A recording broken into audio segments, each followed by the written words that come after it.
What's up gamers, DreamcastGuy here, reviewing today's Sekiro, Shadows Die Twice.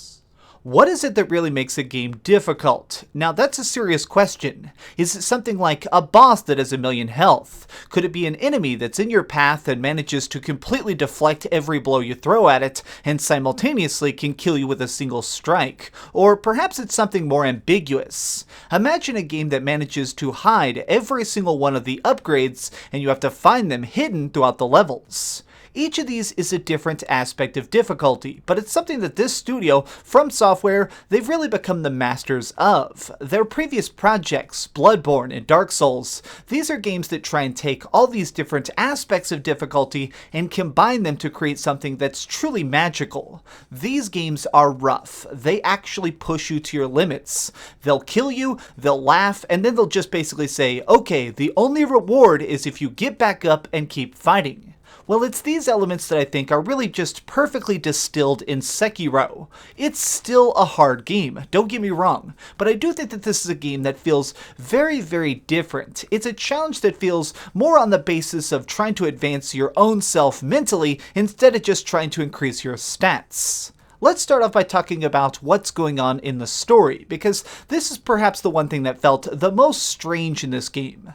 This time around, the plot is very, very simplistic. We're playing as a child soldier who's grown up during times of war. He's only called the Wolf. As an adult, he's now assigned the task of trying to protect a very young boy called the Divine Heir, and now, once the boy is captured on a fateful night, it's up to him to try and rescue him at any cost. Unfortunately, this duty has cost him his arm. As a wandering samurai, basically your weapon is your entire reason for being alive. If you can't fight, you can't live, and if you can't live, you can't gain honor, you can't carry out your duty.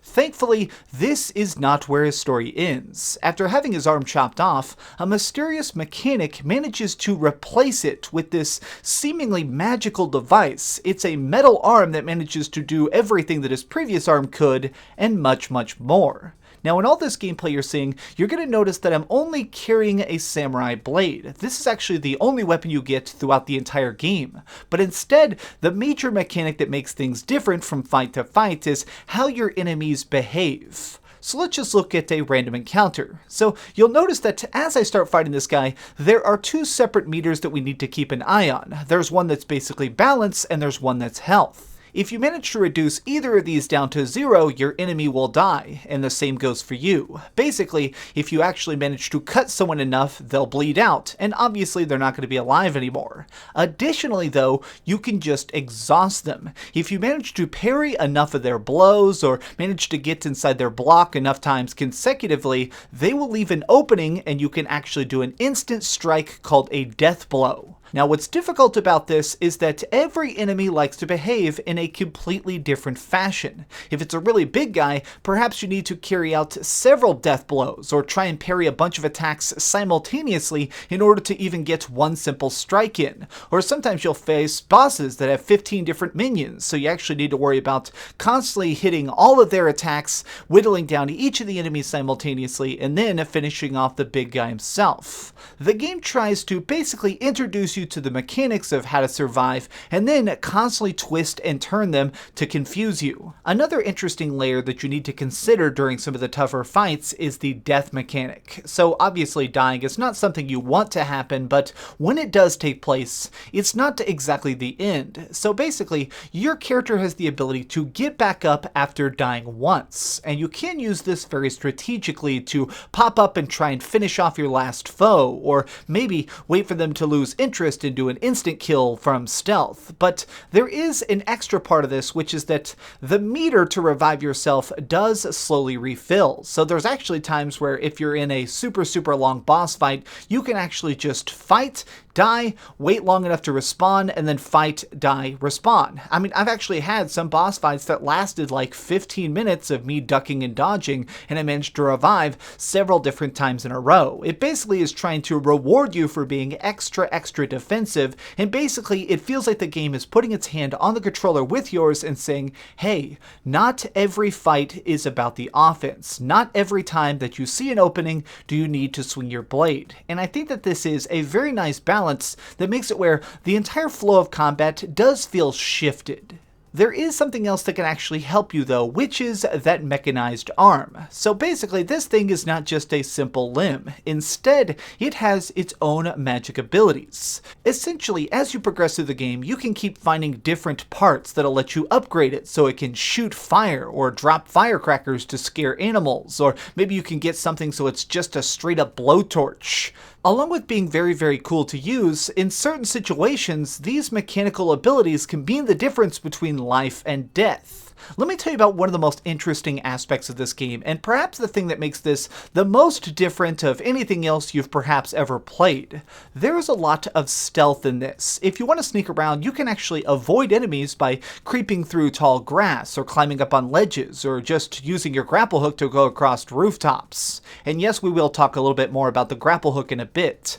The big thing here though is the fact that as you're creeping around, you can do instant stealth kills on enemies, which is good for trying to draw out their numbers and reduce them, but also you can listen to them talk. If people are having a conversation, you can sometimes hear some very vital information, like sometimes they'll actually tell you the weakness of an upcoming boss, giving you a chance to be more prepared for when the time comes. Like just as a random example, sometimes they'll just be standing there and be like, oh man, that huge monster that's around the corner, it's so weak to fire. I'm glad we have all these blowtorches ourselves, or else I wouldn't feel safe. Which means that if you backtrack and happen to find a different side path, exploring that may give you the blowtorch upgrade you so badly need, making that next boss fight very easy. Now here's why I find that specifically so interesting. Sekiro is a game that doesn't have traditional upgrades. Instead of just being able to kill enemies and get experience points and just put those into raw stats like health or stamina, instead this game is very reliant on skill only. If you are prepared for the next boss fight and have the proper gear, you can easily drop them, but if you don't, it can be a tough grind. There are a few straight up upgrades that you unlock as you go through the story that let you buy different skills, but none of this is just stat based. Instead, it's basically unlocking the ability to use things like your grapple hook as a weapon. So instead of just being able to pull yourself up onto rooftops or grab yourself off a ledge when you're about to fall off a cliff, it can also be used to try and pull enemies towards you, or maybe even grapple hook towards them when they're opening up themselves for a big attack and instant kill them. These talents fundamentally change the combat as you progress through the game, and as you start to take down bosses, you'll notice that the only thing you can really do to make yourself stronger is kill everything. Throughout this game, there are lots of little side bosses, little guys who are just tucked around that are completely optional. If you want, you can just sneak on top of a rooftop, wave at them as you go past.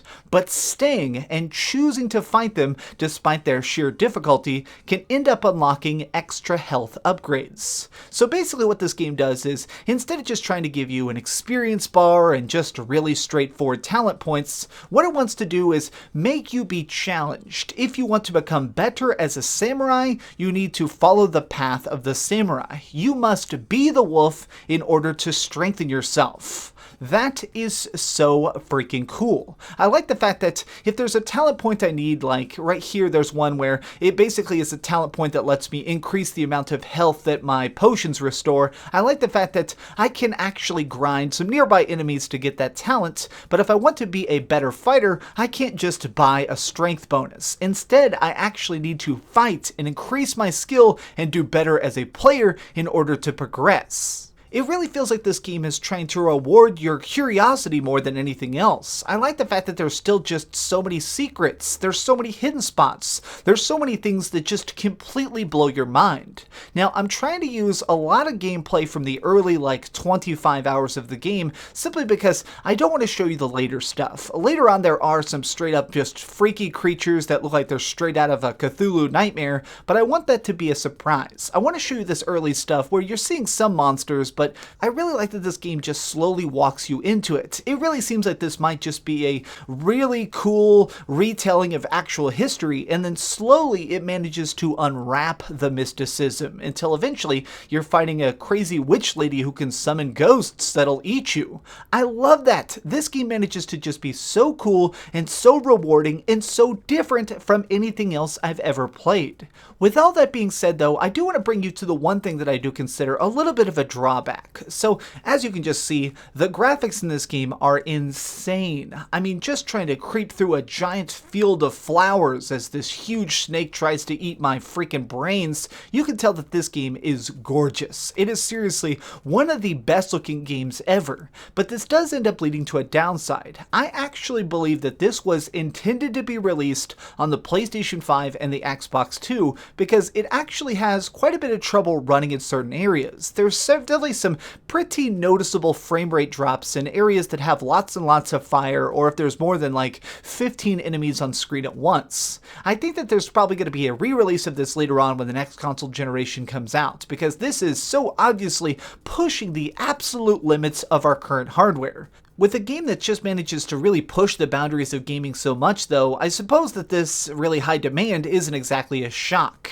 Man, I just love this game so much. I love the fact that everything is sort of placed before you right at the beginning. You can really kind of just run in a straight line and just start dropping bosses, but every single fight gets harder and harder and harder until eventually you have to stop and explore. I like a game that really sort of tries to basically place everything in front of you and waits for you to decide. Like this boss right here, I actually managed to fight him for several different times. I fought him about 15 times and lost every single fight until later on I came back and now had this upgrade that lets me basically stun his horse. And then once I did that, I literally beat this guy without being touched. I managed to 100% flawless this enemy who just a couple hours before that was completely cleaning my clock. I like the fact that this game just tries to basically say, hey, you need to be a good samurai, but a stat bonus won't do that. In order to understand the blade, you need to use it. And for that reason, I loved every single second of this, and truly it's become just as good as every Dark Souls and every Bloodborne I've ever fallen in love with.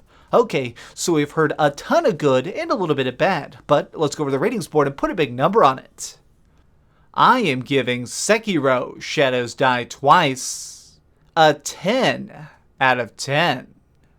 I seriously do not even comprehend how the heck that FromSoftware manages to keep reinventing themselves. This is seriously such a difficult masterpiece, and I'm so blown away that they managed to do it once again. This is seriously one of the best studios of all time, and I will always defend them.